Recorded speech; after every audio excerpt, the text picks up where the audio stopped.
di sesi ini. Saya ucapkan selamat datang di acara Senasif 8. Ya.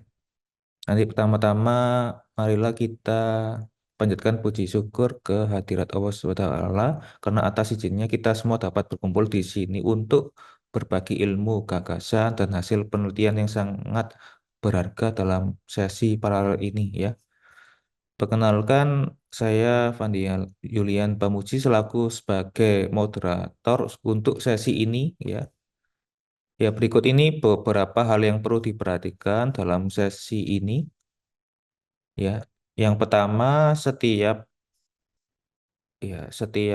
pemakalah akan diberi waktu durasi presentasi 8 menit dan tanya jawab 2 menit jika ada pertanyaan ya. Yang kedua, pemakalah yang sudah selesai presentasi diharap tidak meninggalkan room terlebih dahulu karena akan ada presensi pemakalah dan pemakalah di sesi terakhir paralel session ini untuk kebutuhan sertifikat ya untuk pemakalah.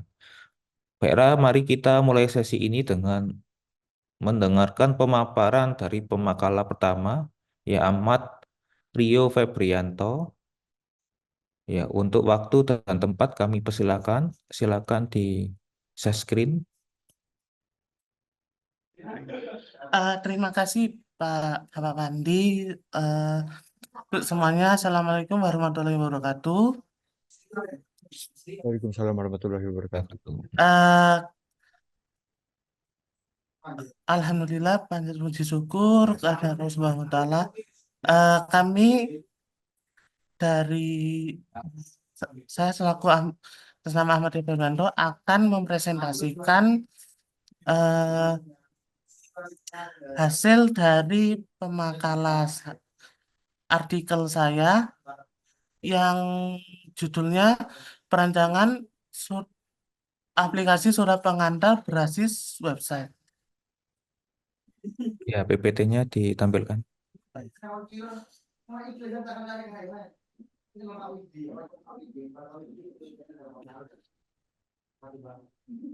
Dalam perancangan ini, dalam pendahuluan, kami dalam penggunaan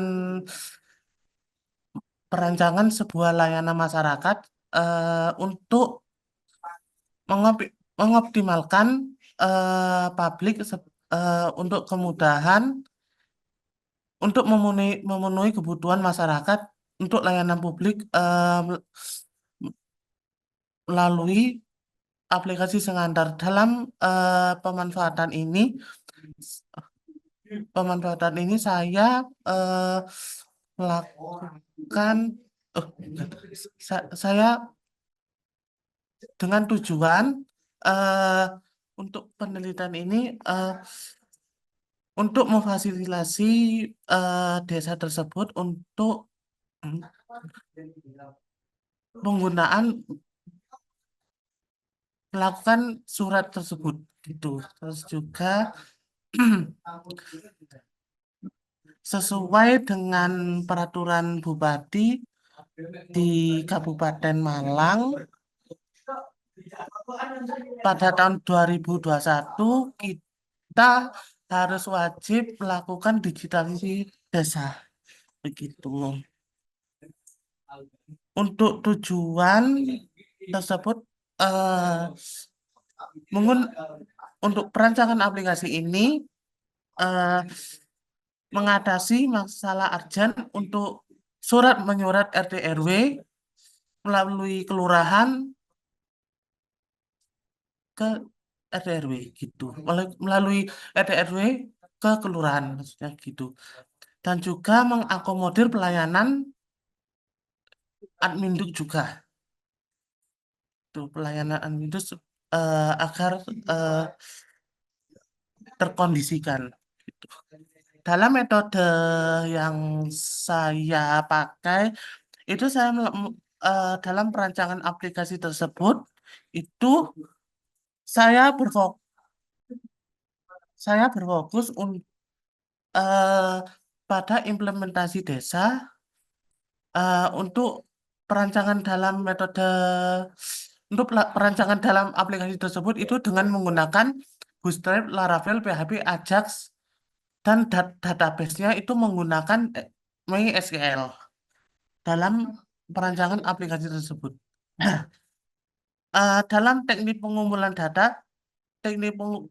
data ini yang saya pakai itu observasi, pengumpulan data yang didapatkan melalui kegiatan yang datang ke lokasi, penelitian kepustakaan itu saya datang ke perpustakaan Umar untuk melakukan maksudnya itu baca-baca baca-baca mengenai dalam visi misi maksudnya itu eh, kemanfaatan tersebut gitu, mencari tahu apa yang dirancangkan tersebut gitu. Da- terus survei kepuasan ini kami menggunakan Google Formulir untuk melakukan pengumpulan data survei dari masyarakat yang menggunakan aplikasi tersebut.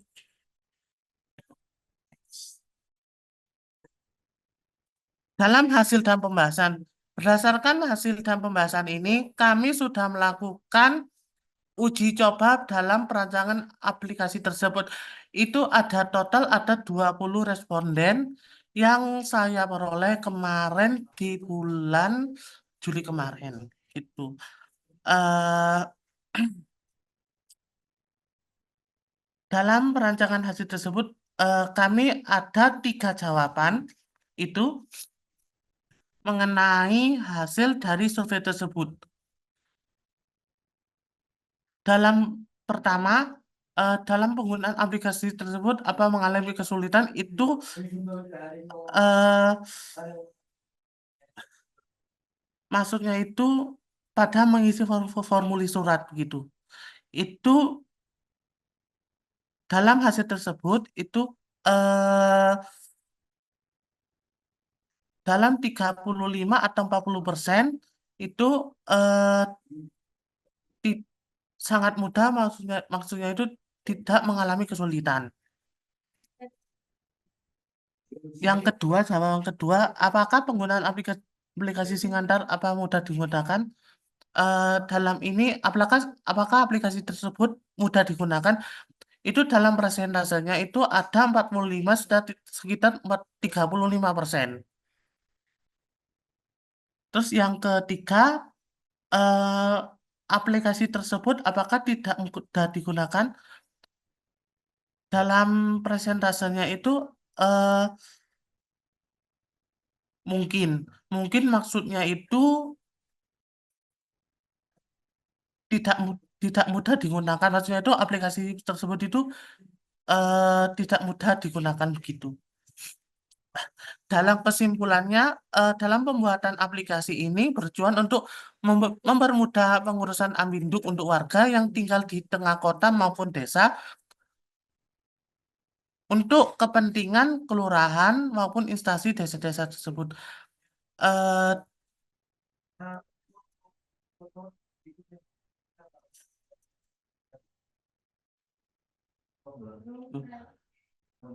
Eh, dengan meliputi eh, berjalannya lancar untuk pengajuan maksudnya itu dalam kesimpulannya itu dalam pengajuan surat tersebut itu lancar begitu terus dalam membangun aplikasi tersebut dengan dalam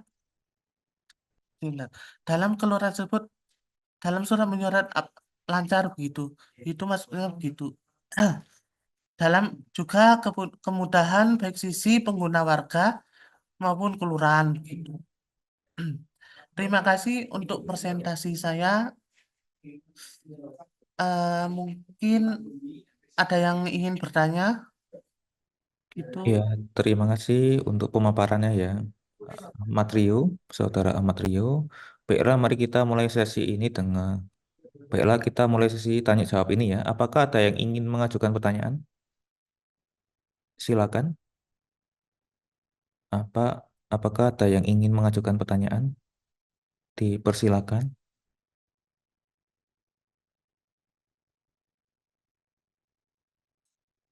Ada yang ingin bertanya? Silakan Vinicius, Feuster, sama Yohanes on cam ya. Jangan lupa.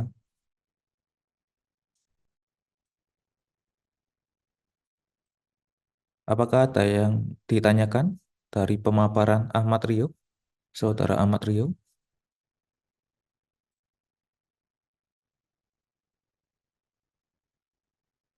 Ya, diharapkan di room 9 ini jangan lupa on cam semuanya ya.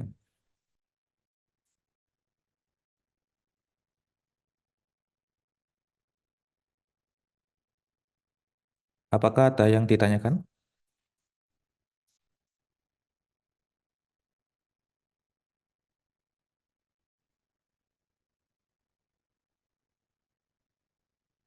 Ada yang ditanyakan atau tidak?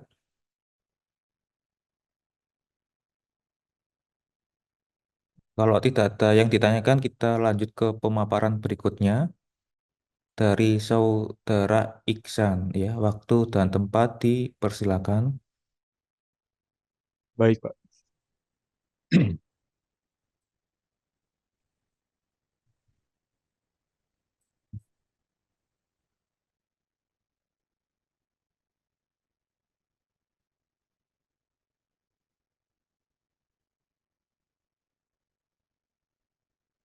Ya, Assalamualaikum warahmatullahi wabarakatuh. Selamat pagi semua. Perkenalkan, nama saya Muhammad Iksan Ramadan dan saya akan mempresentasikan hasil penelitian saya ya, dengan judul Analisis Kepuasan Pengguna dalam Menggunakan Aplikasi MPRAS atau Mobile Presensi di Dinas Pendidikan Kabupaten Cirebon.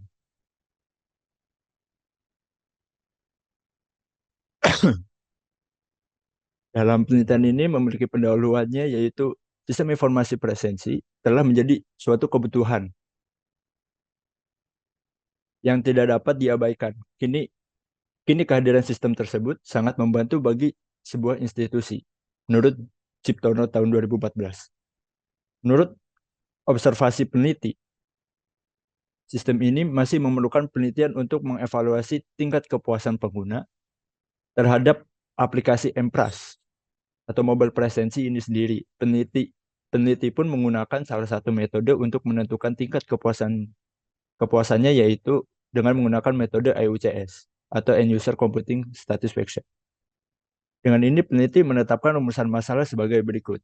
Bagaimana menentukan tingkat kepuasan pengguna terhadap aplikasi MPRAS. Lalu yang kedua adalah bagaimana metode EUCS itu sendiri berpengaruh terhadap kepuasan pengguna aplikasi MPRAS. Pada metode ini memiliki desain penelitian yaitu kuantitatif yang sejalan dengan filosofi positivis.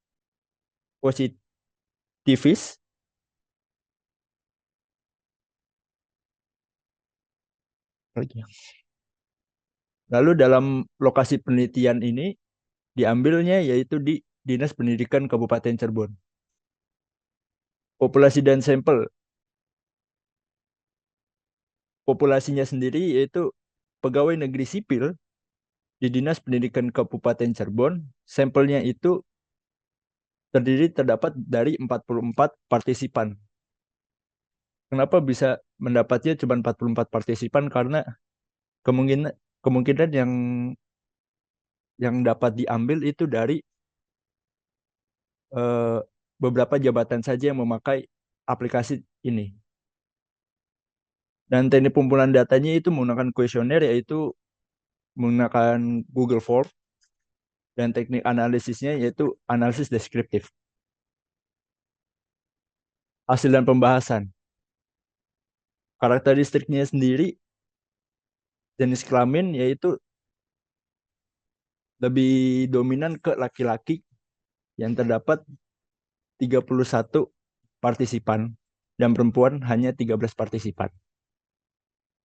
Dan karakteristik rentang usia responden sendiri didominasi oleh yang senior yaitu di antara umur 53 sampai 59 tahun. Dari pembahasan ini, dari penelitian ini, diuji statistik deskriptif. X1 itu yaitu yaitu mengambil aspek isi. Isi dari sebuah aplikasinya itu seperti apa. Jadi memiliki nilai minimum dari isi tersebut dari partisipan yang sudah mengisi yaitu 11, maksimumnya 16, rata-ratanya 13,55 dan standar deviasinya 2,005. Dan untuk variabel keakuratan yang dimiliki dari aplikasi Empress ini memiliki nilai minimum yaitu 6, nilai maksimum 16, rata-rata 12,30 dan standar deviasinya 2,707.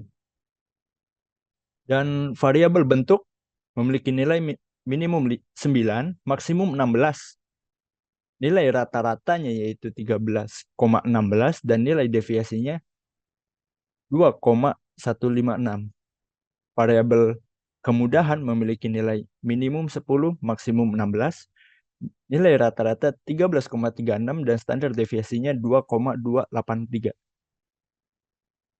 Variabel ketepatan waktu memiliki nilai minimum 8, maksimum 16, nilai rata-rata 12,68 dan standar deviasinya sendiri 2,360.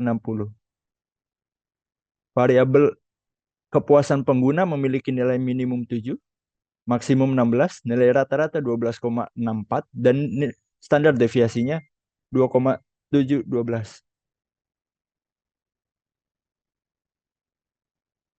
Dan terdapat uji validasi sendiri yaitu untuk menentukan valid tidaknya data yang didapat dari partisipan dengan mengambil keputusan berdominan yang nilai kritis sebesar 0,2973 yaitu airtable untuk derajat kebebasan sebesar 42 dan tingkat signifikasi sebesar 0,025. Nilai ini digunakan untuk mengetahui validitas setiap item atau pertanyaan. Uji reliabilitas. Reliabilitas dalam konteks ini mengacu pada konsistensi jawaban terhadap pertanyaan. Jadi berfungsi untuk kalau penelitian ini diulang-ulang, apakah nilainya akan tetap sama atau tidak. Dan koefisien reliabilitas yang diperoleh untuk variabel tersebut sebesar 0,05. Memperlihatkan ternyata angka Cronbach's alpha-nya melebihi 0,6 dikarenakan hal tersebut ditarik kesimpulan bahwa keenam variabel tersebut menunjukkan reliabilitas atau reliable. Uji korelasi Pearson. Berdasarkan tabel di samping, dapat disimpulkan seluruh variabel dari X dari X1 sampai X5 memiliki hubungan dengan variabel Y dan seluruh variabel memiliki hubungan yang positif atau searah. Lebih lanjut terlihat bahwa korelasi antara X1 dan X4 berada di rentan 0,71 sampai 0,90 yang menunjukkan adanya hubungan sedang hingga kuat antara variabel tersebut sehingga nilai interpretasi korelasi X5 berada pada rentan 0,91 sampai 0,95 yang menandakan hubungan yang kuat antara X5 dan Y. Uji parsial. Berdasarkan tabel di samping, variabel X1 dan X4 tidak berpengaruh signifikan terhadap variabel Y. Lalu variabel X2, X3, dan X5 berpengaruh secara signifikan terhadap variabel Y karena nilai signifikasi sebuah variabel X lebih kecil dibandingkan 0,05 dan dapat apabila T hitung lebih kecil dibandingkan T tabel yaitu 0,024 memiliki pengaruh terhadap variabel Y. Uji simultan berdasarkan tabel di samping, variabel X1 dan X4 tidak berpengaruh signifikan terhadap variabel Y. Lalu variabel X2 X3, X5 berpengaruh secara signifikan terhadap variabel Y. Karena nilai signifikan sebuah variabel X lebih kecil dibandingkan 0,5 apabila T hitung lebih kecil dibandingkan T tabel. Nilai koefisien determinan. Berdasarkan tabel di atas, koefisien determinasi hitung R square sebesar 0,933 atau 93% ini menunjukkan bahwa variabel penjelas atau X mempengaruhi variabel respon atau Y pada pegawai Dinas Pendidikan Kabupaten Cirebon, Jawa Barat. Dengan angka 93,3% dan lainnya 6,7% disebabkan oleh kemungkinan lainnya. Simpulan, menentukan tingkat kepuasan pengguna terhadap aplikasi Empras. Dalam menentukan tingkat kepuasan, terdapat penggunaan aplikasi Empras sendiri dengan melihat dari metode End User Computing Satisfaction memiliki 5 aspek, yaitu variabel pendukung yaitu isi, keakuratan, bentuk, kemudahan, pengguna, dan ketepatan waktu. Dari setiap aspek atau variabel ini masing-masing memiliki pernyataan sebanyak 4 yang akan mendeskripsikan variabel tersebut. Lalu pertanyaan tersebut akan mengeluarkan data menjadi bentuk nomor atau numerik. Lalu setiap variabel akan dijumlah dan akan dibandingkan dengan rata-rata nilai yang akan mendapat tingkat kepuasan dari pengguna aplikasi Empras ini sendiri. Dari data terlihat di atas, ketidakpuasan lebih besar dibandingkan dengan kepuasan pengguna. Dari sini kita bisa menyimpulkan bahwa dari 44 partisipan ini lebih tidak puas dibandingkan dengan kepuasan. Pengaruh metode IUCS terhadap kepuasan pengguna aplikasi Empras. Dalam penelitian ini memiliki 5 variabel bebas untuk ditentukan hipotesis dalam menentik penelitian ditolak ataupun diterima variabel terikat, yaitu kepuasan pelanggan. Selanjutnya, peneliti menetapkan bahwa 2 dari 5 hipotesis terbantahkan dalam penelitian ini, sebagaimana ditunjukkan oleh kurangnya kepuasan yang diminati sehubungan dengan variabel kepuasan konten dan kemudahan kepuasan pengguna. Penolakan ini didasarkan pada nilai uji T yang berada pada atau di bawah ambang batas signifikasi statistik yang telah ditentukan. Lalu terdapat 3 dari 5 hipotesis dalam penelitian diterima, yaitu keakuratan, bentuk, dan ketepatan waktu, dikarenakan nilai uji T harus berada pada nilai standar atau variabel ini. Baik, segitu saja presentasi dari saya. Mungkin ada pertanyaan? Dipersilakan. Ya, terima kasih untuk pemaparannya Saudara Iksan ya. Kita masuk ke sesi tanya jawab. Ada yang ditanyakan untuk pemaparan Saudara Iksan?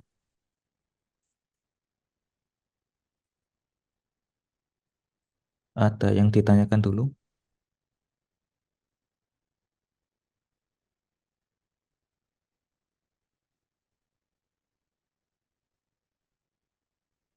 Mungkin dari tabel simpulan yang pertama itu tabelnya kayaknya korup, jadi hilang di share JPP. screen-nya tadi. Ada yang ditanyakan dulu? Silakan. Pemakala yang lain ada yang ditanyakan dulu dari pemakala dari Saudara Iksan? Belum, Pak. Belum ya. Kalau tidak ada yang ditanyakan, kita lanjut ke pemaparan dari Saudara Yohanes Peter Sonwaja. Untuk waktu, saya persilakan.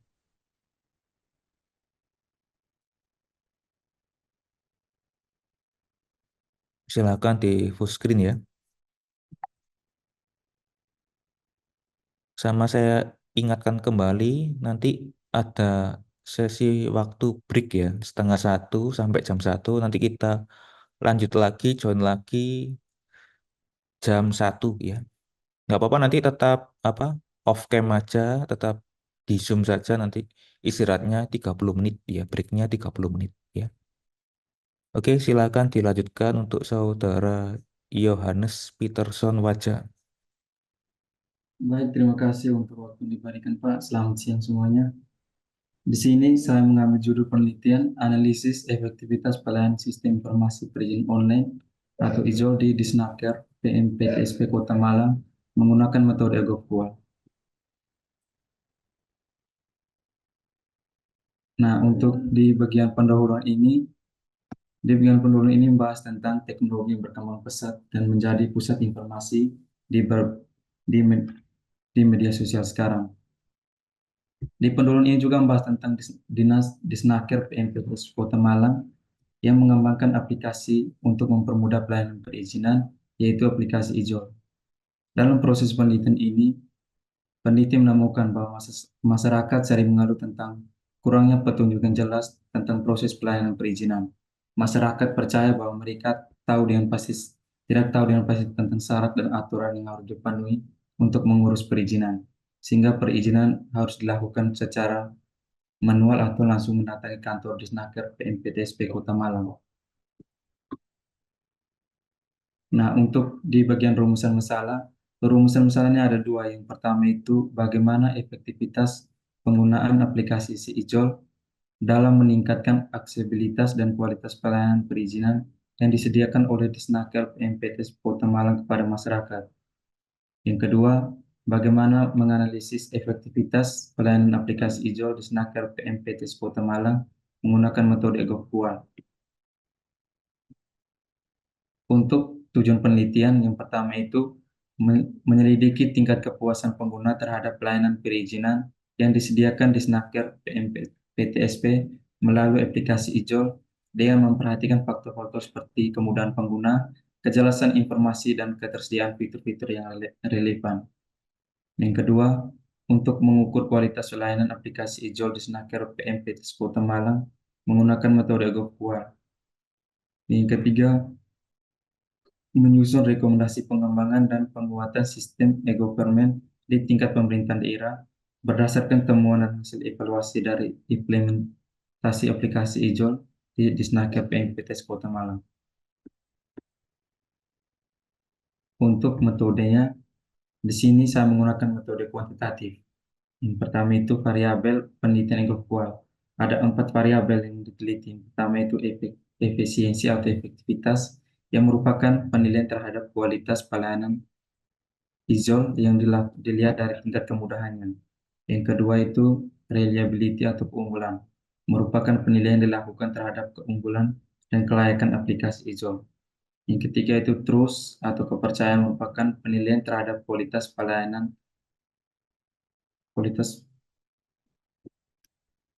aplikasi IJOL dilihat dari tingkat kepercayaan masyarakat dalam menggunakan aplikasi IJOL. Yang keempat itu citizen support atau dukungan warga, merupakan penilaian terhadap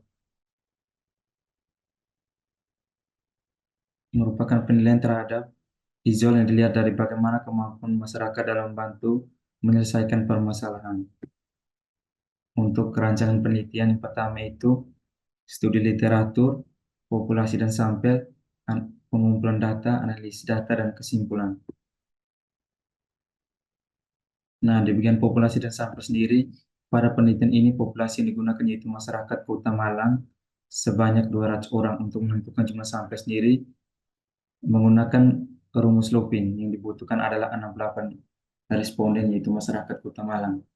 Untuk pengumpulan data itu dilakukan dengan pendekatan primer dengan penyebaran kuesioner, wawancara, dan studi pustaka.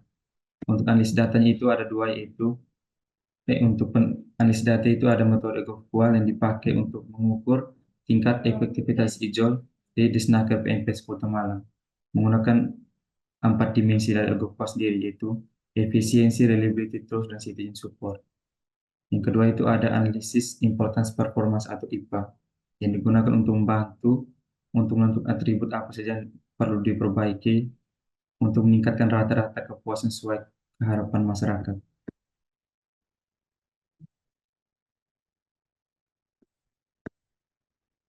Untuk hasil pembahasan di sini, Di sini saya masukkan ada dua, yaitu hasil GovQual dan hasil uji IPA.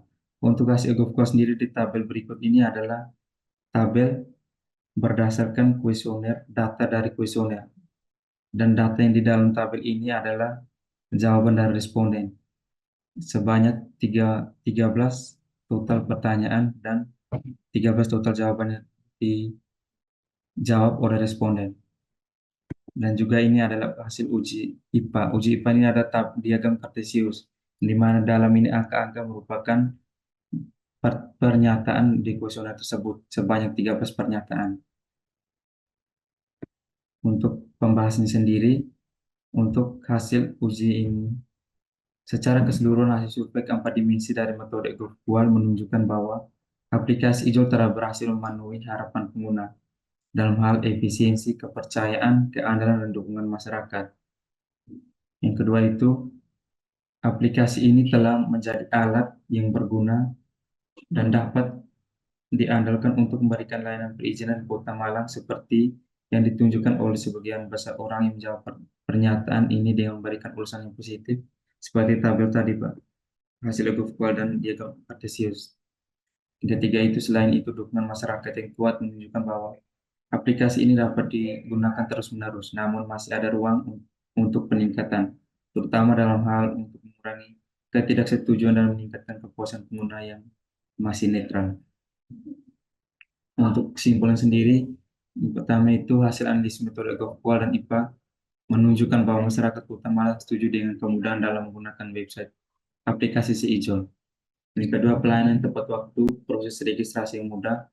Hasil uji tersebut juga ditemukan bahwa aplikasi ini mampu memenuhi standar yang diharapkan dalam hal kenyamanan pengguna, keandalan, responsivitas, dan keamanan. Hal tersebut menunjukkan bahwa aplikasi IJOL berhasil memberikan layanan yang lebih efisien dan efektif kepada masyarakat. Baik, terima kasih. Sekian pemaparan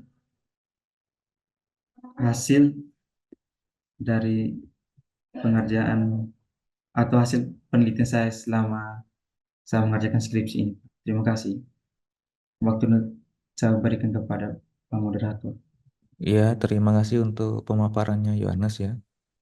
Kita masuk ke sesi tanya jawab. Ada yang ditanyakan dari pemaparan Yohanes?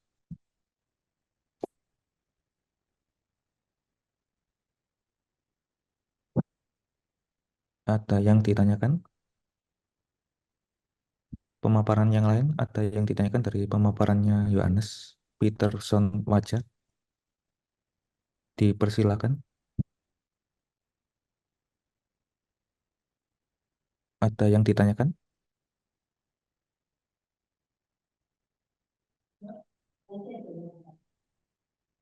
Ada atau tidak? Tidak ada, Pak. Tidak ada, Pak. Tidak ada ya. Oke, saya lanjutkan ke pemaparan berikutnya dari Saudara Simplicius ya. Dipersilakan ya. Terima kasih, Pak.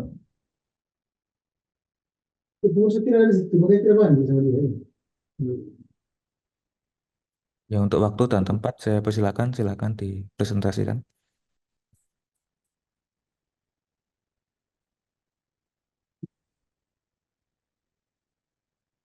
Baik, terima kasih. Kali ini saya akan mempresentasikan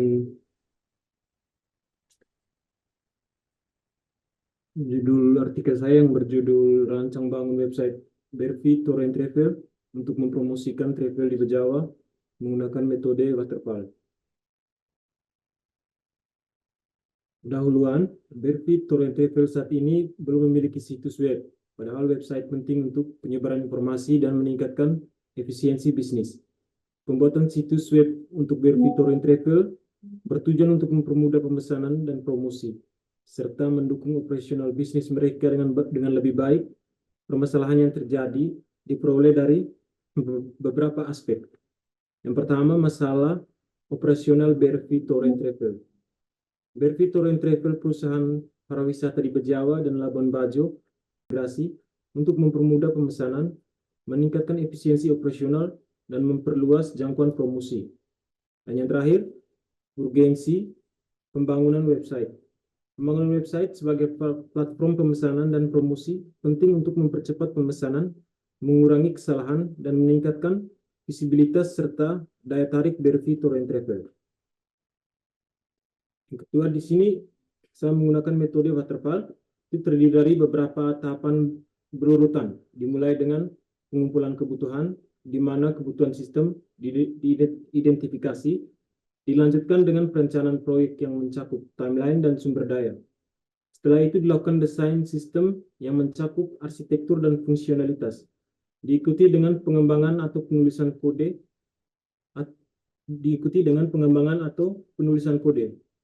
Sistem kemudian diuji untuk memastikan berfungsi dengan baik sebelum diluncurkan ke lingkungan produksi.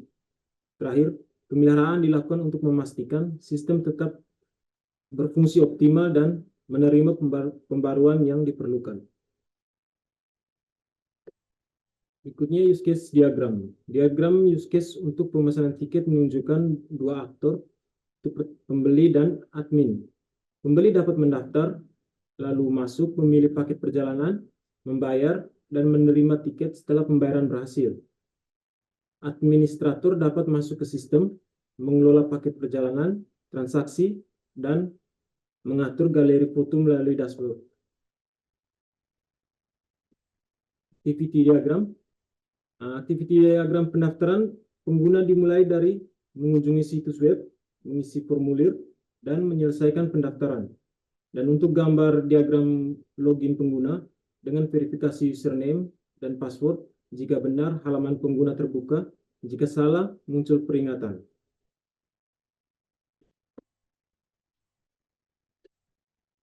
Activity diagram pemesanan. Gambar di atas menggambarkan proses pemesanan tiket mulai dari memilih paket travel hingga menuju halaman pembayaran. Lalu untuk gambar keduanya menunjukkan proses pembayaran. Pembeli membayar di halaman pembayaran admin memverifikasi, dan jika berhasil menyetujui pemesanan serta mengirimkan tiket ke situs web. Kelas diagram. Berikut adalah bagian-bagian dari kelas diagram, mulai dari customers, ada nama, email, telepon, nomor rekening, nama rekening, username, password, tanggal lahir, jenis kelamin, dan alamat. Dan ada data pemesanan, kemudian transaksi, login, dan cetak tiket. Konteks diagram. Konteks diagram di sini pelanggan melakukan permintaan, kemudian proses sistem informasi, data travel juga masuk ke dalam proses sistem informasi, kemudian mengirimkan proses sistem informasi, mengirim laporan pemesanan, dan akan masuk ke admin. Hasil dan pembahasan. Nah, di sini adalah tampilan home dari website Berfi Tour and Travel. Mulai dari home, di sini ada tampilan halaman home, ada login, tampilan halaman paket, dan tampilan halaman order. Dan di sini adalah tampilan dari admin. Tampilan admin di sini ada kelola data member, kemudian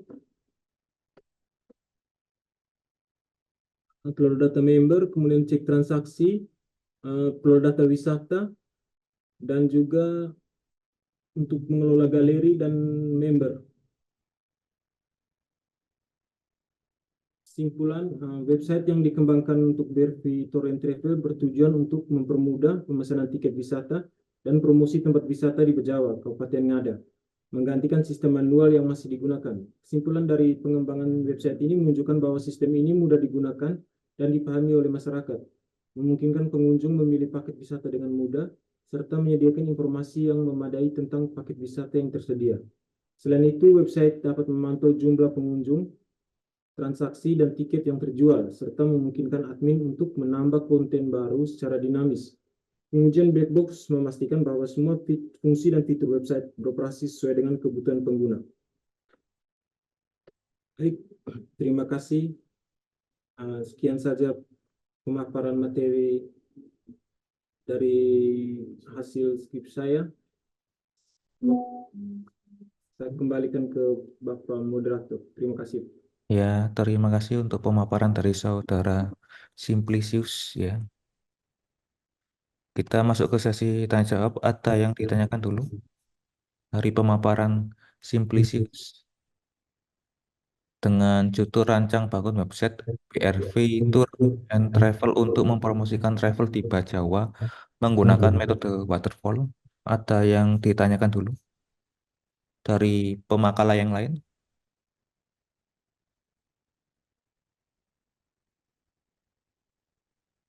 Untuk pertanyaan dipersilakan. Ada yang ditanyakan dulu?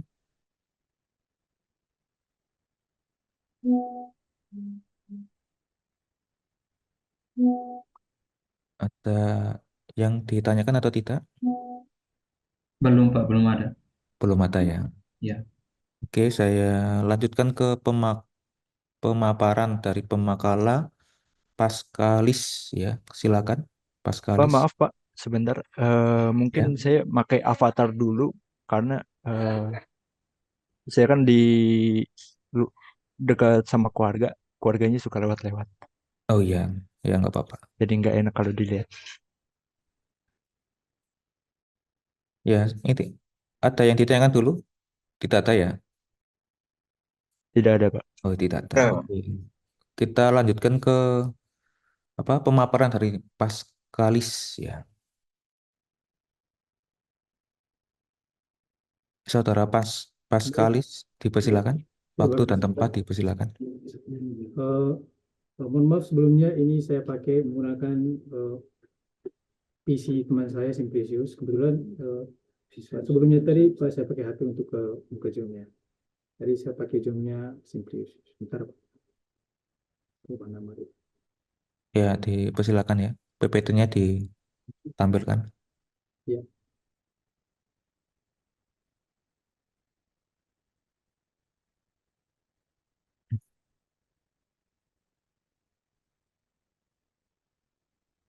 Baik, terima kasih waktu dan kesempatan yang diberikan Pak Moderator.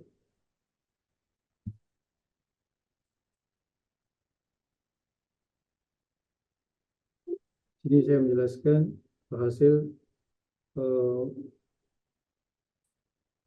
perancangan skripsi yang saya buat kemarin, yaitu perancangan website, pengenalan dan penjualan kain adat Sungke Manggarai berbasis website. Ya, untuk PPT-nya belum nampil ya. Coba Oh ya Pak, ya tutup dulu aja share screen-nya itu. Kemudian langsung di share screen ke PPT-nya dari saudara Pascalis ya. sudah Pak. Apa sudah bisa dilihat Pak? Ya sudah. Ini pertama judul dengan judul pengenalan dan penjualan kain adat Sungke Manggarai berbasis website.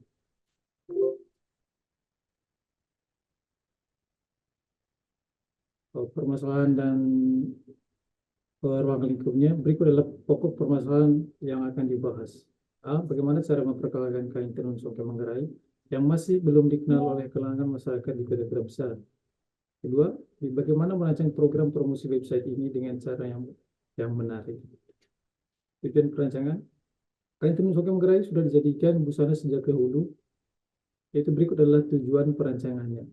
Di sini saya akan membuat website mengenai kain Songke dan merancang program promosi yang melalui media sosial, website, iklan, dan poster tanpa menghilangkan nilai seni kain tersebut.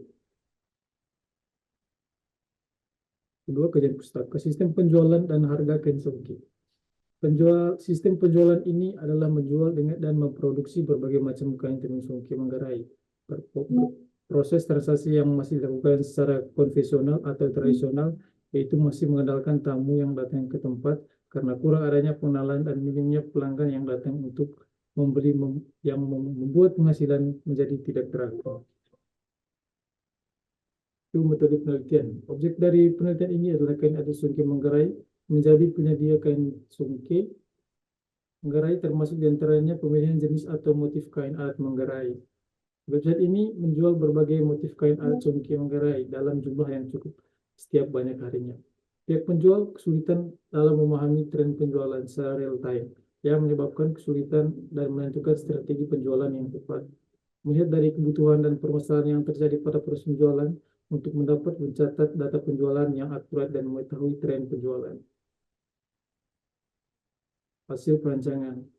Hasil perancangan pada tahap ini menjelaskan hasil perancangan dan perancangan produk seperti yang telah dijelaskan pada bab sebelumnya, yang menghasilkan hasil yang sesuai dengan tujuan yang diinginkan pengguna. Yang dimaksud adalah proses website yang sudah mampu dioperasikan oleh user yang memiliki akses dan juga sudah bisa mengakses bagaimana model dari sistem pengajian tersebut berjalan dengan baik.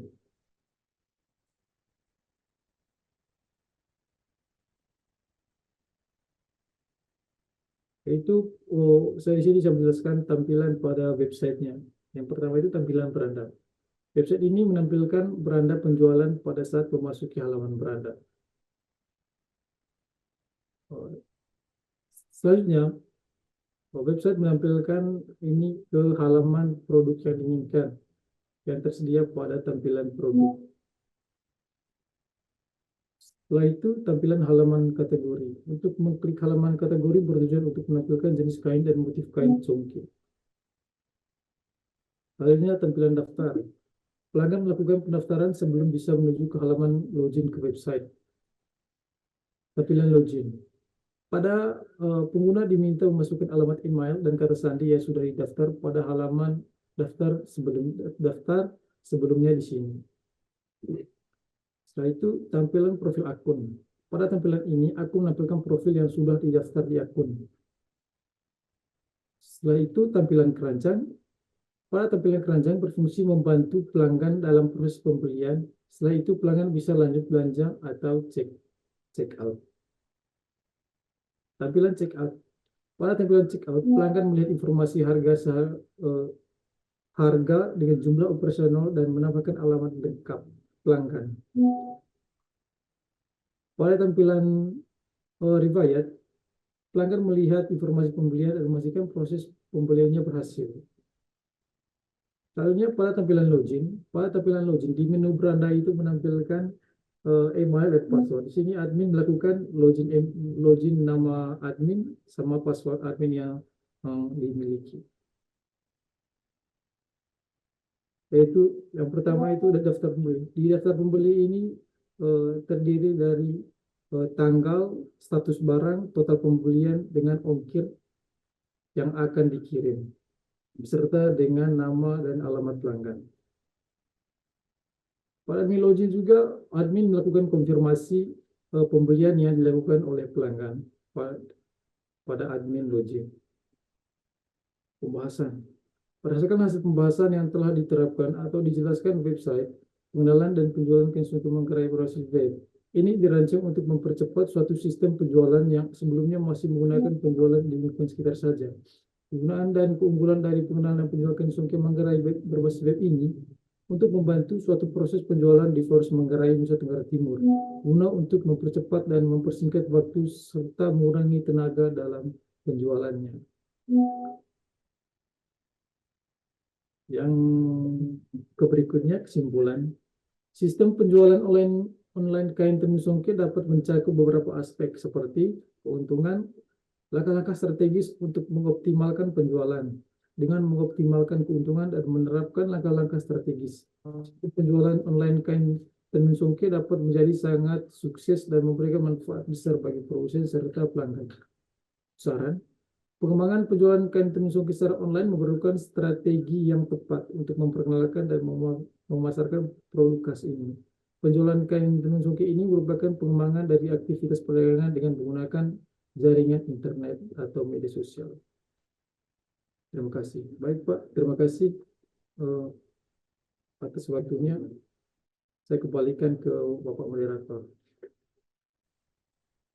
Ya, terima kasih untuk saudara Paskalis ya untuk pemaparannya. Kita masuk ke sesi tanya jawab. Ada yang ditanyakan dulu dari pemakala yang lain?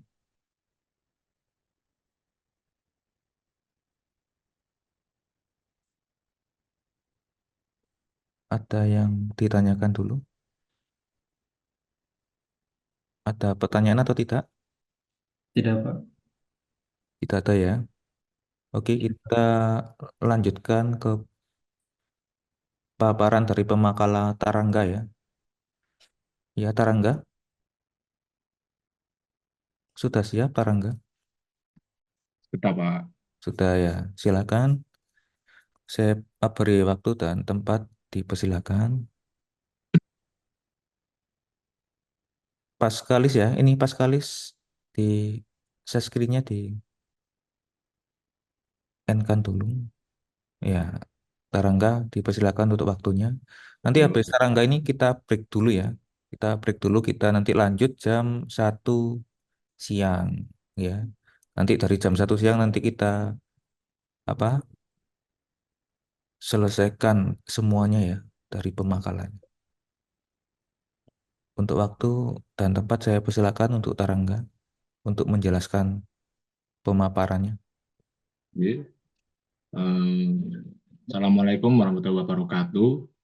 Nama saya Taranggalaneng Kalipasa.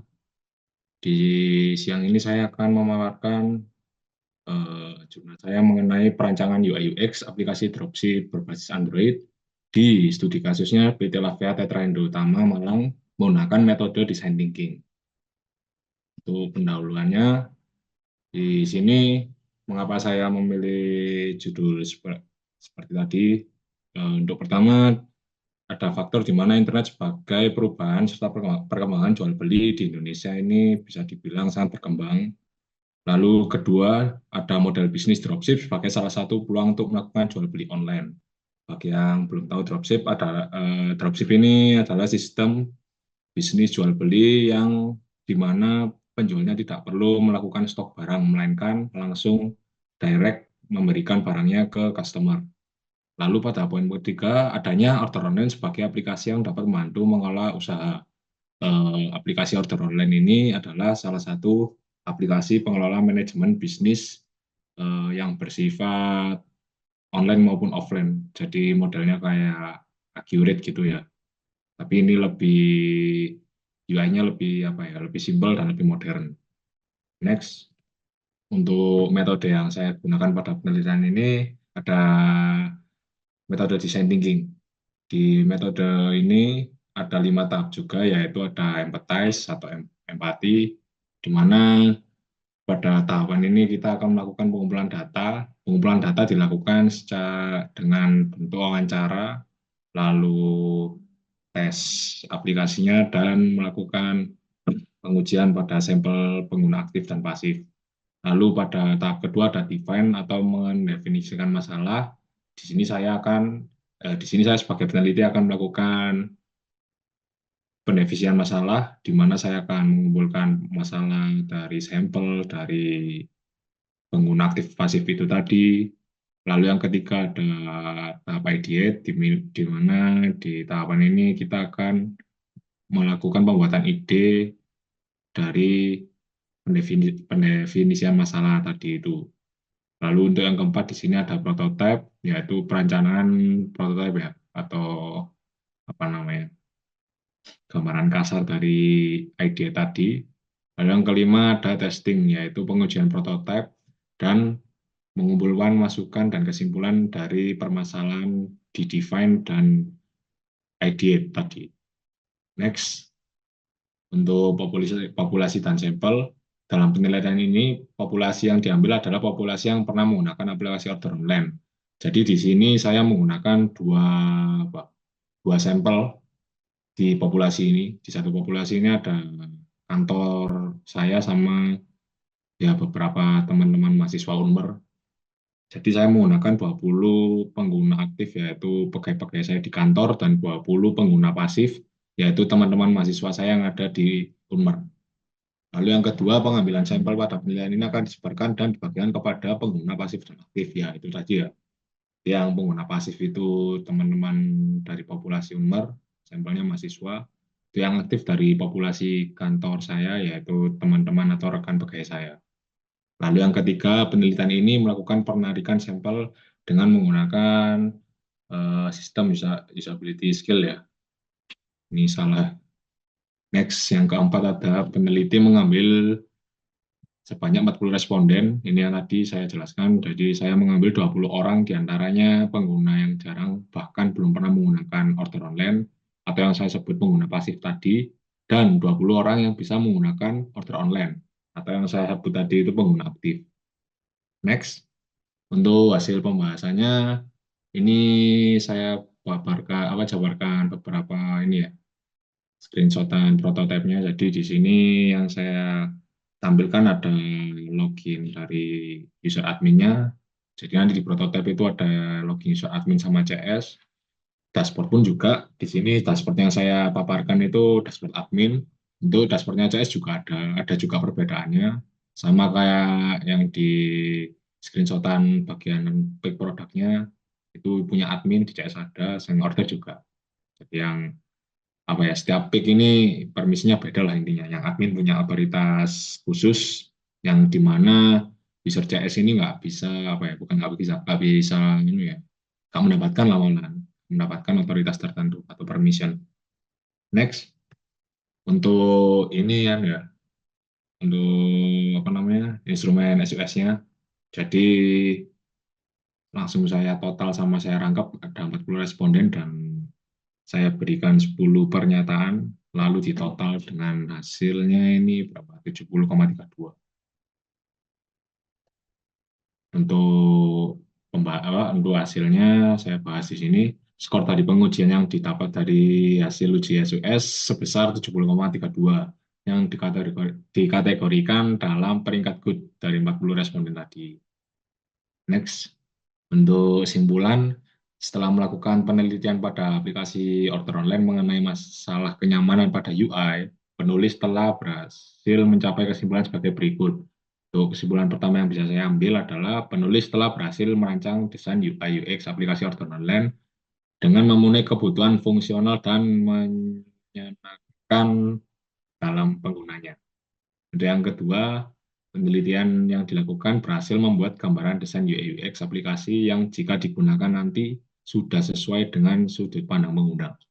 Lalu untuk kesimpulan yang terakhir, hasil perhitungan SUS mendapatkan skor 70,32, maka dari hasil tersebut dapat dikategorikan adalah good dengan grade skillnya C. Oke, sekian dari presentasi saya. Mungkin saya kembalikan ke Pak Fandi. Ya, terima kasih untuk Saudara Tarangga ya. Iya. Kita masuk ke sesi tanya jawab. Ada yang ditanyakan dulu dari pemaparan dari Tarangga? Dipersilakan. Ada yang ditanyakan dulu? Ada atau tidak?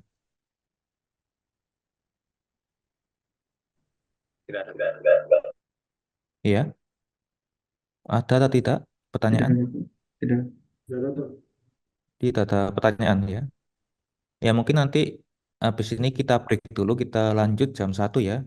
Tetap di room 9 saja, nanti bisa off cam terlebih dahulu nggak apa-apa ya. Nanti apa? Saya umumkan nanti jam 1 kita lanjut lagi ya. Tetap di Ya, Pak. 9. Oke, Baik. kita break Pak. dulu. Siap. Ya sudah jam 1 ya. Habis ini saya mulai lagi. Silakan on cam semuanya ya. Habis ini dipersiapkan Afif Maulana ya. Afif Maulana sudah ready atau belum? Afif Maulana. Sudah, Pak. Afif Maulana sudah ready atau belum?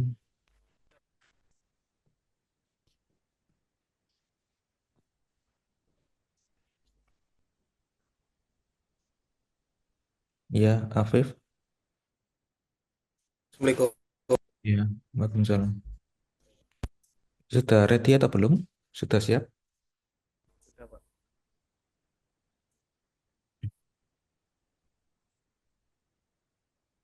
Sudah siap ya. Untuk apa? Waktu dan tempat saya persilakan ya. Silakan di share screen untuk PPT-nya.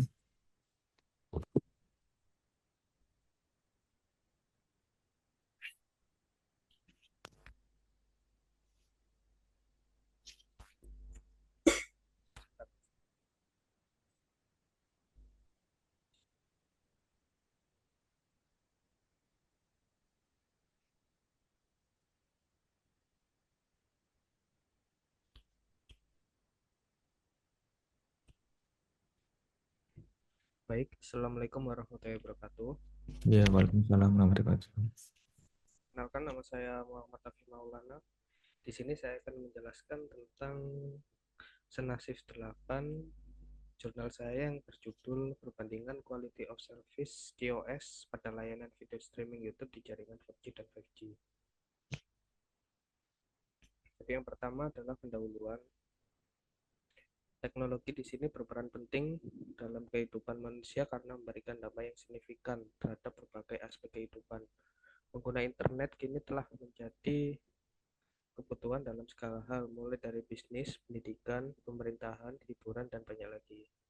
Langkah pertama untuk mencapai kinerja yang baik secara konsisten adalah analisis kualitas layanan QoS. QoS adalah metode pengukuran kualitas jaringan dan upaya untuk menentukan karakteristik dan properti suatu layanan. QoS digunakan untuk mengukur sekumpulan atribut kinerja yang ditentukan dan dikaitkan dengan satu layanan. Penelitian yang kami lakukan merupakan jenis studi eksperimen. Penelitian ini berfokus pada pengukuran QoS antara teknologi jaringan 5G dan juga 4G. Penelitian eksperimental ini bertujuan untuk mengontrol variabel independen serta mengamati pengaruhnya terhadap variabel dependen untuk menentukan hubungan sebab akibat secara akurat. Evaluasi serta perbandingan QoS antara jaringan 4G dan juga 5G berdasarkan beberapa parameter penting seperti delay, throughput, jitter, dan juga packet loss. Eksperimen ini merupakan untuk memberikan kontribusi yang signifikan di bidang teknologi komunikasi bersama menyediakan data empiris QoS antara jaringan 4G dan 5G di dua lokasi yang berbeda untuk 5G yang sudah didukung atau yang sudah disupport daerahnya. Untuk metodenya, penelitian ini merupakan jenis eksperimental yang mana studi eksperimental sendiri merupakan salah satu metode menyeluruh untuk menentukan antar variabel hubungan sebab akibat. Dalam pengujian ini, peneliti mengontrol serta memanipulasi variabel secara independen, serta mengamati pengaruh terhadap variabel itu sendiri. Penelitian eksperimen sangat penting bagi pengetahuan karena memberikan bukti empiris yang kuat tentang perubahan apa saja pada satu variabel yang mengakibatkan perubahan pada variabel lain. Pada studi ini yang dilakukan merupakan jaringan seluler yang tersambung bersama hotspot smartphone, di dalam hal ini jaringan 4G dan 5G. Smartphone atau HP akan berperan sebagai hotspot, serta jaringan akan dikoneksikan dengan laptop. Setelah laptop terhubung ke internet, aplikasi video streaming akan dijalankan. Selama penamaan video akan dilakukan paket capturing memakai aplikasi Wireshark untuk mendapatkan data QoS. Dalam capturing ini terdapat 3 kali percobaan eksperimen yang akan dilakukan untuk membandingkan jaringan 4G dan juga 5G. Yang setiap eksperimen dilakukan sebanyak 3 kali percobaan pada setiap parameter QoS. Nilai variabel QoS diambil rata-rata variabel di seluruh percobaan. Untuk hasil dan pembahasan, di sini ada beberapa contoh hasil pengukuran atau capturing data dari throughput, yaitu menggunakan aplikasi YouTube Studio untuk menjalankan YouTube streaming, kemudian capturing data menggunakan CMD untuk menyambungkan koneksinya dengan menggunakan aplikasi Wireshark. Jadi pada gambar yang pertama bisa dilihat pengukuran dengan parameter throughput pada pengujian pertama menunjukkan bahwa jumlah byte yang diperoleh adalah 71,196 byte dengan time span 30 detik. Jadi dalam percobaan pertama pada throughput menghasilkan kategori seperti di bawah, tabel di bawah nanti. Kemudian untuk paket loss yang kedua ini bisa dilihat pada percobaan pertama jaringan 5G yang menunjukkan 10.411 paket yang dikirim dan jumlah yang diterima sama juga.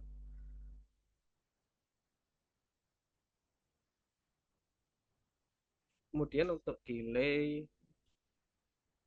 jadi percobaan delay ini bisa diperhatikan pada tabel berikut dengan total delay sebesar 46 sekian detik dengan total paket yang diterima 42 paket. Jadi di sini ada dua gambar, yaitu pengambilan capturing menggunakan website dan juga pengukuran menggunakan Microsoft Excel.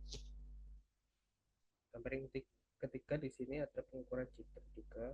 Kemudian di bawahnya salah satu contoh pengukuran throughput di jaringan 4G.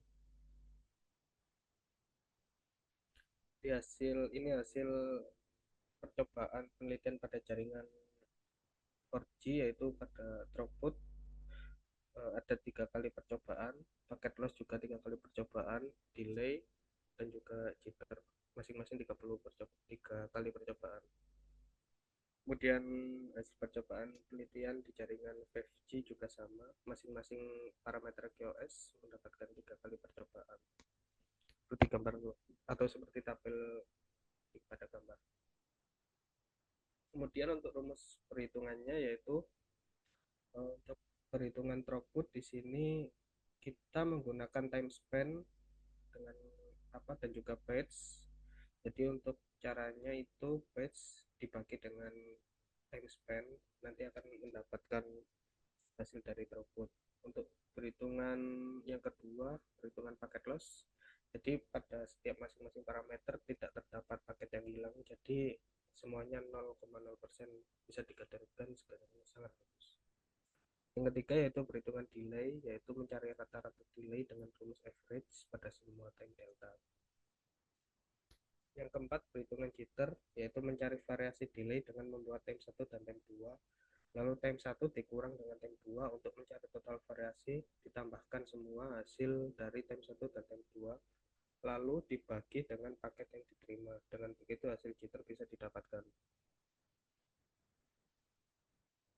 Jadi hasil pembahasan kali ini, percobaan pertama pada jaringan 5G melibatkan pengukuran throughput, paket loss, delay, dan jitter. Kemudian pada percobaan yang kedua juga sama, bisa dilihat dari tabel yang di atas. Untuk kesimpulannya, penelitian pada jaringan 5G dan juga 4G yang terletak di Grapari Telkomsel Surabaya dengan menggunakan aplikasi WireShark untuk capture data dengan koneksi hotspot, handphone melalui PC untuk menyambungkan koneksi internet pada video streaming YouTube, dan melakukan capture paket dengan aplikasi WireShark, dan perhitungan data menggunakan Microsoft Excel dapat diringkas sebagai berikut. Yang pertama, proses pengukuran QoS pada jaringan 5G dan juga 4G, yaitu aplikasi WireShark dengan 4 parameter atau variabel penting, yaitu throughput, delay, jitter, dan juga paket loss. Variabel-variabel tersebut menjadi dasar perhitungan nilai rata-rata metrik QoS. Yang kedua, hasil pengujian jaringan 5G dan juga 4G, yaitu aplikasi WireShark menunjukkan indeks QoS jaringan 4G 2,67, rata-rata indeks jaringan 4G dengan 2,33. Dilihat dari jaringan Grapari Telkomsel Surabaya, jaringan 5G merupakan jaringan yang dimana kecepatan data lebih cepat dibandingkan dengan 4G serta dengan bandwidth yang lebih besar. Yang ketiga adalah jaringan 5G dan juga 4G diukur menggunakan aplikasi WireShark menunjukkan bahwa jaringan 5G memiliki kecepatan data yang lebih cepat dibandingkan 4G. Namun meskipun 5G memiliki bandwidth yang lebih tinggi, penelitian ini mengalami kesulitan karena jaringan 5G masih dalam masa perkembangan dan keterbatasan lokasi pengujian. Jadi terima kasih untuk waktunya, saya kembalikan kepada host. Ya, terima kasih untuk pemaparannya Afif Maulana ya. Kita masuk ke sesi tanya jawab. Ada yang ditanyakan dulu dari pemakala yang lain mengenai pemaparan dari Afif Maulana. Ada yang ditanyakan dulu? Ada pertanyaan atau tidak?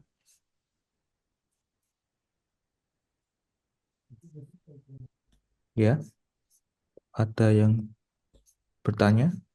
Silakan. Oh, tidak ada ya. Oke. Untuk pemaparan dari Afif Maulana sampai di sini ya. Nanti habis ini kita lanjut ke pemaparan berikutnya dari Vincentius ya. Dipersilakan ya, Vincentius untuk memaparkan makalahnya ya. Untuk waktu dan tempat saya persilakan.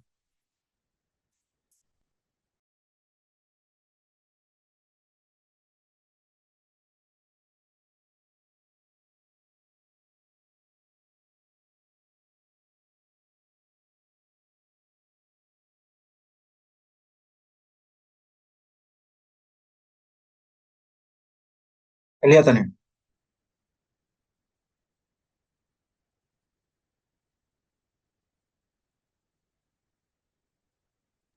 Ya oke, silakan dijelaskan ya. Baik, terima kasih atas kesempatan yang diberikan. Perkenalkan, nama saya Vincentius Daton Balamakin. Di sini saya akan mempresentasikan atau memaparkan eh, hasil penelitian saya yang berjudul Analisis User Experience terhadap aspek usability website menggunakan metode sistem usability scale dan user experience questionnaire. Nah, studi kasus pada SMK Negeri Ileboleng, Flores Timur, Nusa Tenggara Timur. Yang pertama bagian pendahuluan, teknologi website berkembang. Teknologi website sekarang berkembang sangat pesat. Perkembangan ini juga berdampak pada bidang pendidikan. Salah satunya penerapan teknologi informasi dalam bidang pendidikan adalah pengembangan website sekolah. SMK Negeri Ileboleng sendiri berada pada Kecamatan Ileboleng, Provinsi Nusa Tenggara Timur. Nah, ini memiliki situs website resmi yang berfungsi sebagai saluran komunikasi dan informasi antara sekolah, siswa, orang tua, dan masyarakat. Nah, situs ini juga menawarkan berbagai fitur yang lumayan lengkap. Wawancara daring menunjukkan bahwa pengguna website SMK Negeri Ileboleng memiliki beragam tingkat kepuasan.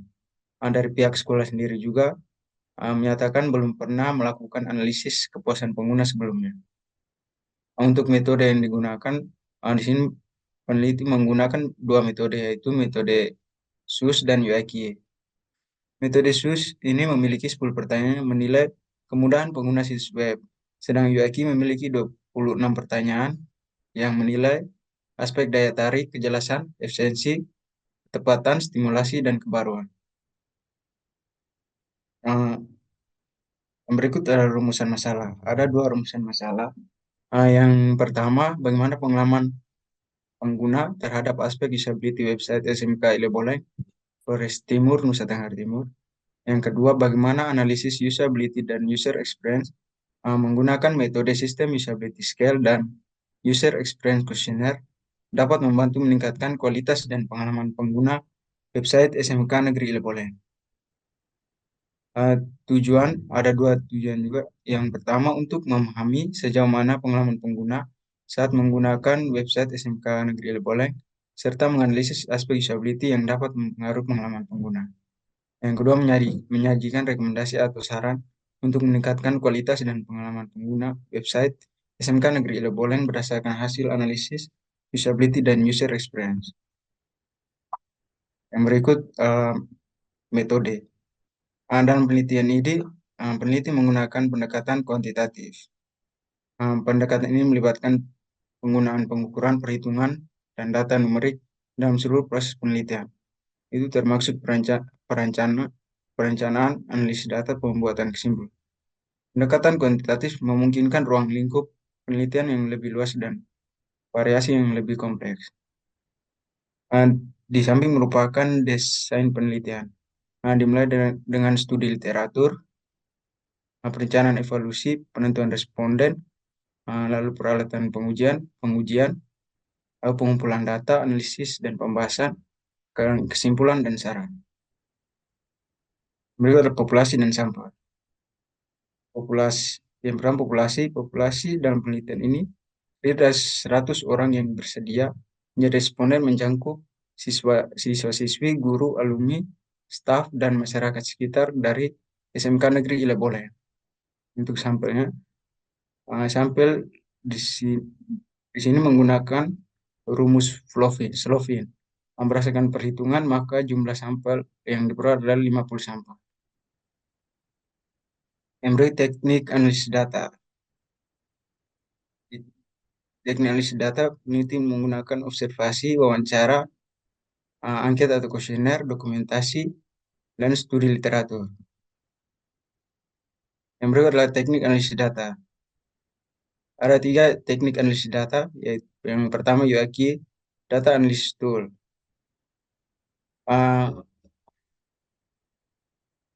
Untuk UAQ data analysis sendiri, data yang diperoleh tersebut kemudian diolah secara otomatis menggunakan UAQ data analysis tool untuk menghasilkan hasil kuesioner yang akurat. Untuk analisis SUS, perhitung pada sistem usability scale, ini adalah setelah selesai melakukan perhitungan, didapatkan skor rata-rata SUS dari semua responden.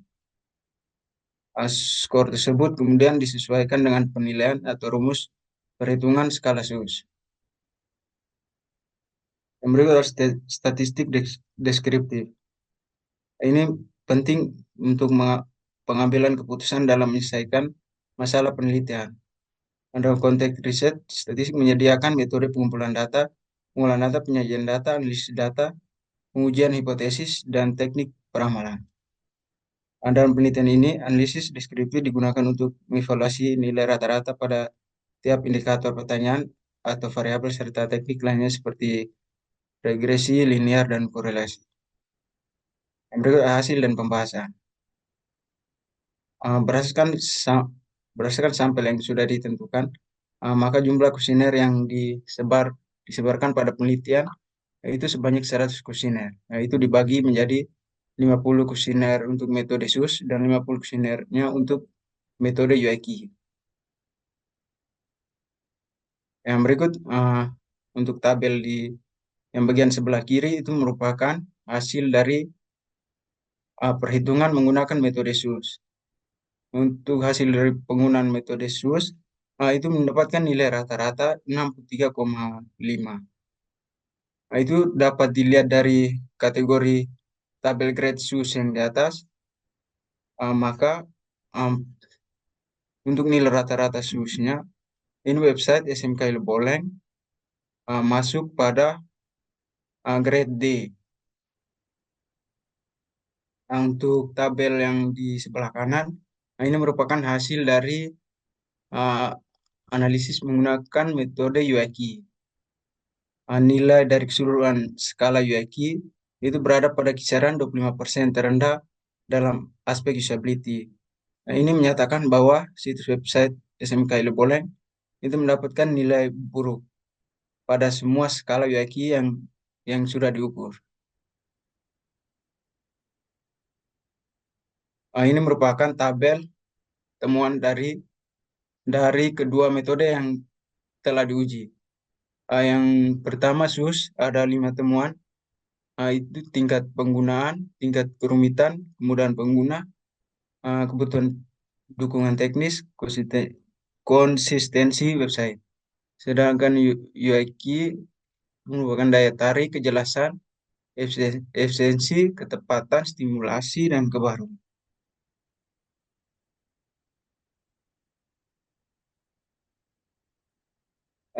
Website SMK Leboleng ini sebaiknya menggunakan desain respon yang modern dengan menu navigasi terstruktur dan label jelas seperti beranda tentang kami kegiatan anggota, menampilkan galeri dengan foto berkualitas tinggi dan video singkat tentang kehidupan sekolah.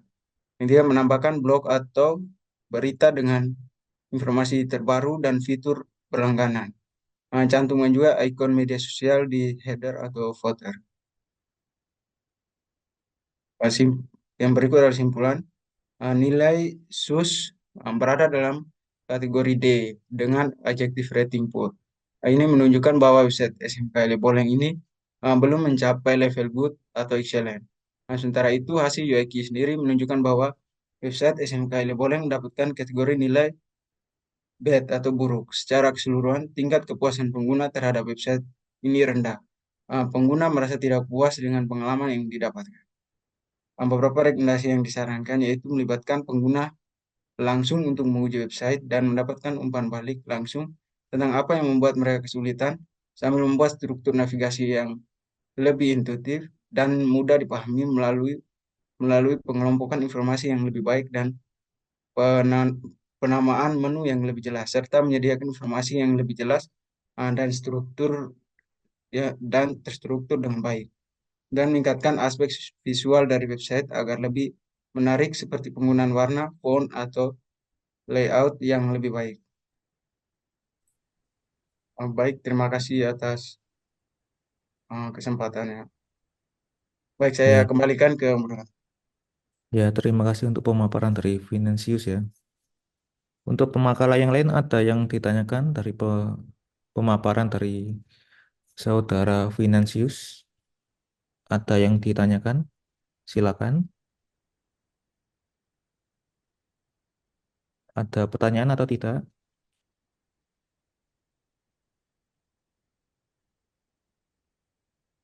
Tidak ada, Pak.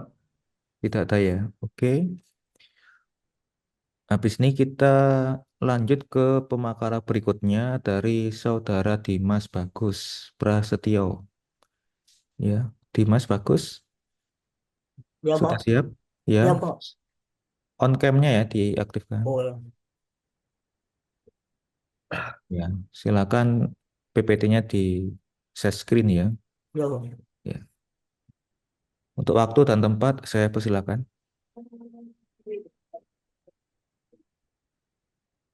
Assalamualaikum warahmatullahi wabarakatuh. Perkenalkan, Waalaikumsalam. nama saya Mas Bagus Prasetyo, NIM 08 10.084. Di sini saya akan merekomendasikan simulasi 8 yang saya siapkan dengan judul pertandingan efektivitas EVP4 dan EVP6 pada jaringan mikrotik dengan metode pendekatan PPIO. PPIO. Ya, mohon maaf ini apa? Ya, Pak. Dimas, PPT-nya belum muncul ya. Oh, Belum belum muncul, tampil. Pak. Ya, Ya. coba ditutup dulu habis itu di share screen lagi. Oh, ya. Iya, soalnya warnanya abu-abu ini. Coba ditutup dulu kemudian dibuka lagi. Baik, Pak.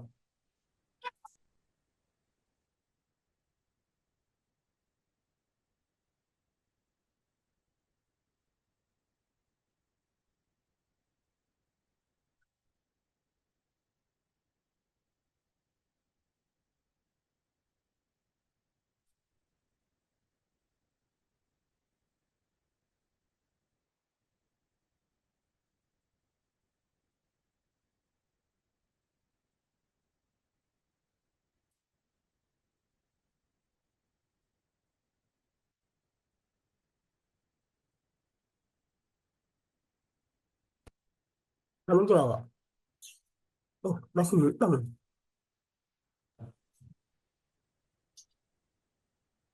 Masih hitam ya? Masih hitam. Oh, Ya.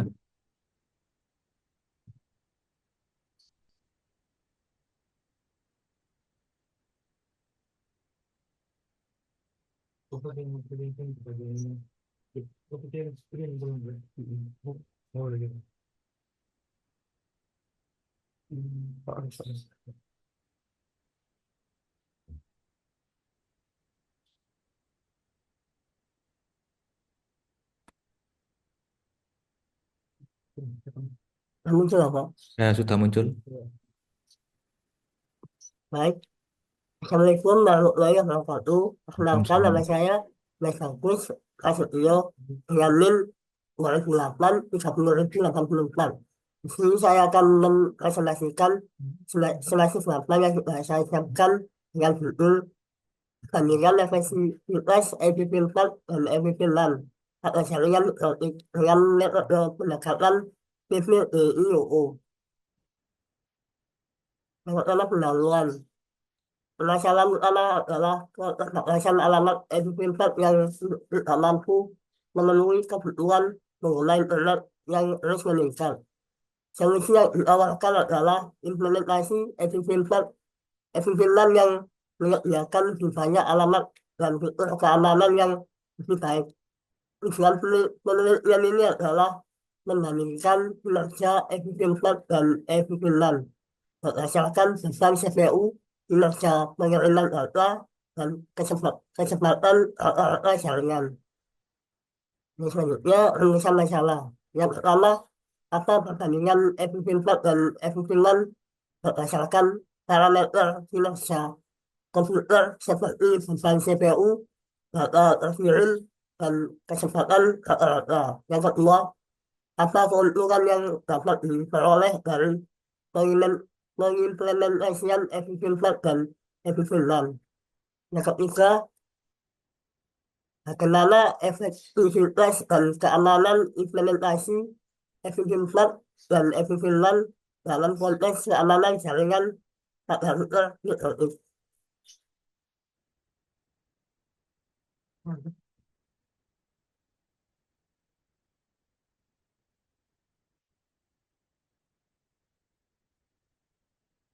Selanjutnya, ujian penelitian. Ujian pertama, mengetahui perbandingan kinerja efisien dan efisien melalui beban CPU, data terkirim, dan kecepatan rata-rata. Yang kedua, mengetahui perbandingan kinerja efisien dan efisien melalui beban CPU, data terkirim, dan kecepatan rata-rata. Yang ketiga, mengevaluasi efektivitas dan keamanan implementasi efisien dan efisien pada router networking. Dan selanjutnya, metode penelitian. Lokasi penelitian dilakukan pada jaringan efisien dan efisien di Fakultas Teknologi Informasi UNER Malang. Di sini saya menggunakan metode kualitatif.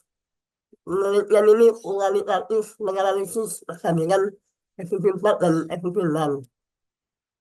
Selanjutnya, metodologi penelitian. Metode PPI mencakup persiapan, perancangan, desain, pelaksanaan, operasional, dan optimasi jaringan untuk memenuhi kebutuhan bisnis dan teknis. Pengujian efisien dan efisien menggunakan benchmark event network test dengan protokol TCP dan UDP, membandingkan beban CPU, performa data terkirim, dan kecepatan jaringan. Selanjutnya, hasil. Pengujian dilakukan secara berurutan.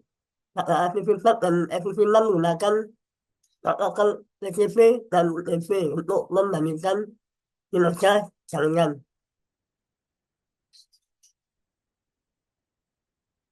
Hasil pengujian dari protokol TCP efisien dengan host 10.8.60.56 dan port 23 selama 60 detik menghasilkan data terkirim sebesar 103 MB, beban CPU 6%, dan kecepatan rata-rata 42,50 Mbps.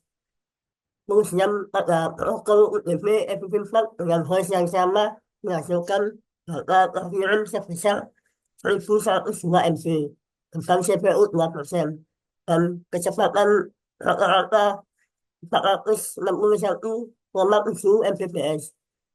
Pengujian pada protokol TCP efisien dengan host 201.2, 470.236.222 dua kali 1 dan port 23 menghasilkan data terkirim sebesar 97 MB, beban CPU 2%, dan kecepatan rata-rata 39,78 Mbps.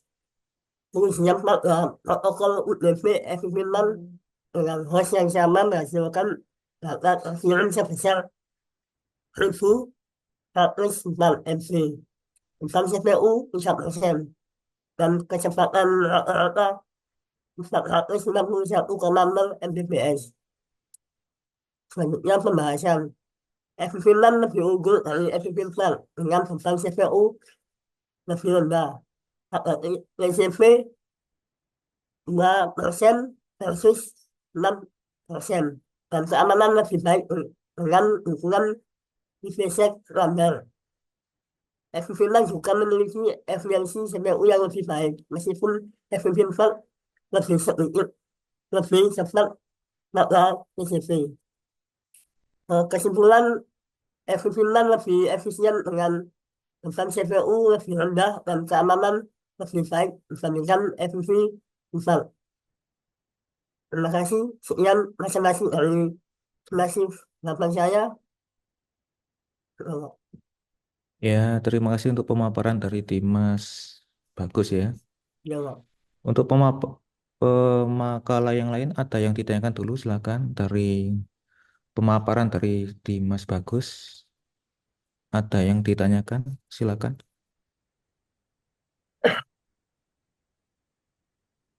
Pemakala yang lain ada yang ditanyakan atau tidak?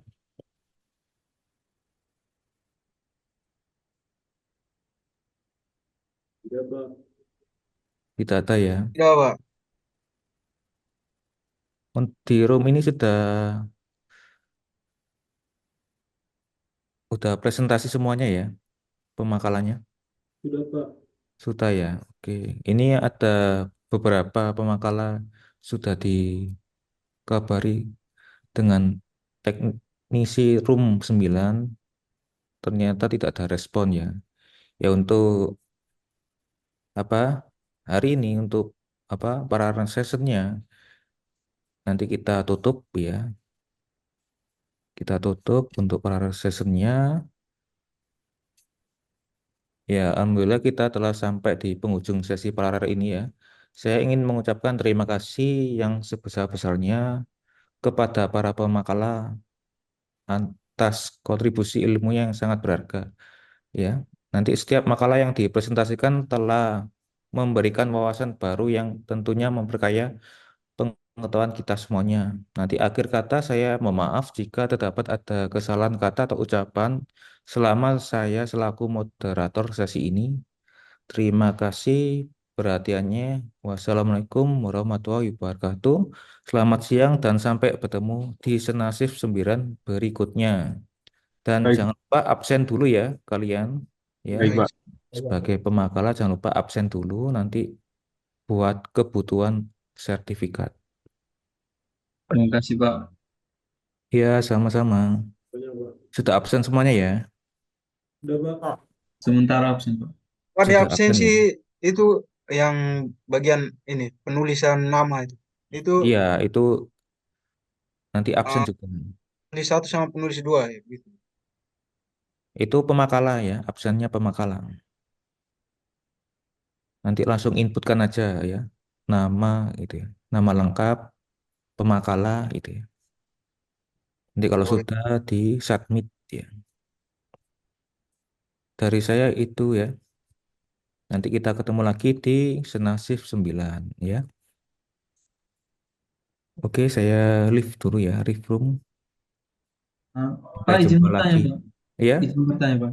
Yang ada ini yang untuk nama ditanyakan. autor kan semua, Pak. Untuk ini salah satu yang saya pemekala apa sama Ibu Lutfi juga, Pak ini. Saya kan ada bimbing Ibu Lutfi. Terus di link ini ada tuliskan nama semua autor. Khusus nama saya Iya. apa nama Ibu Lutfi juga, Pak? Dua, dua, Boleh, Pak. dua-duanya boleh. Boleh. Ya, Terima kasih, Pak. silakan. Ya, sama-sama.